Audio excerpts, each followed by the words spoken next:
Then came to Jesus scribes and Pharisees, which were of Jerusalem, saying, Why did thy disciples transgress the tradition of the elders?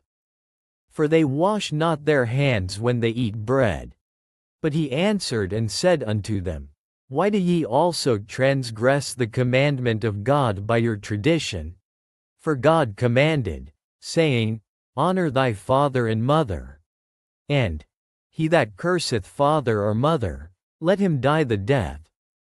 But ye say, Whosoever shall say to his father or his mother, It is a gift, by whatsoever thou mightest be profited by me, and honor not his father or his mother, he shall be free. Thus have ye made the commandment of God of none effect by your tradition. Ye hypocrites, well did Esaias prophesy of you, saying, This people draweth nigh unto me with their mouth, and honoureth me with their lips. But their heart is far from me. But in vain they do worship me, teaching for doctrines the commandments of men. And he called the multitude, and said unto them, Hear, and understand. Not that which goeth into the mouth defileth a man, but that which cometh out of the mouth, this defileth a man. Then came his disciples, and said unto him, Knowest thou that the Pharisees were offended, after they heard this saying? But he answered and said, Every plant, which my heavenly Father hath not planted, shall be rooted up. Let them alone. They be blind leaders of the blind. And if the blind lead the blind, both shall fall into the ditch. Then answered Peter and said unto him, Declare unto us this parable. And Jesus said, Are ye also yet without understanding? Do not ye yet understand, that whatsoever entereth in at the mouth goeth into the belly, and is cast out into the draught? But those things which proceed out of the mouth come forth from the heart, and they defile the man. For out of the heart proceed evil thoughts, murders, adulteries, fornications, thefts, false witness, blasphemies. These are the things which defile a man. But to eat with unwashen hands defileth not a man. Then Jesus went thence, and departed into the coasts of Tyre and Sidon.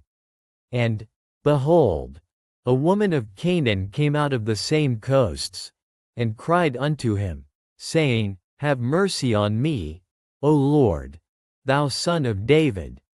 My daughter is grievously vexed with a devil. But he answered her not a word. And his disciples came and besought him, saying, Send her away, for she crieth after us. But he answered and said, I am not sent but unto the lost sheep of the house of Israel. Then came she and worshipped him, saying, Lord, help me. But he answered and said, It is not meet to take the children's bread, and to cast it to dogs. And she said, Truth, Lord. Yet the dogs eat of the crumbs which fall from their master's table. Then Jesus answered and said unto her, O woman, great is thy faith. Be it unto thee even as thou wilt. And her daughter was made whole from that very hour. And Jesus departed from thence, and came nigh unto the Sea of Galilee, and went up into a mountain, and sat down there. And great multitudes came unto him, having with them those that were lame, blind, dumb, maimed, and many others, and cast them down at Jesus' feet. And he healed them, insomuch that the multitude wondered, when they saw the dumb to speak, the maimed to be whole, the lame to walk, and the blind to see. And they glorified the God of Israel. Then Jesus called his disciples unto him, and said, I have compassion on the multitude, because they continue with me now 3 days, and have nothing to eat. And I will not send them away fasting, lest they faint in the way. And his disciples say unto him, Whence should we have so much bread in the wilderness, as to fill so great a multitude. And Jesus saith unto them, How many loaves have ye? And they said, 7, and a few little fishes. And he commanded the multitude to sit down on the ground. And he took the 7 loaves and the fishes, and gave thanks, and brake them, and gave to his disciples, and the disciples to the multitude. And they did all eat, and were filled. And they took up of the broken meat that was left 7 baskets full. And they that did eat were 4,000 men, beside women and children. And he sent away the multitude, and took ship, and came into the coasts of Magdala.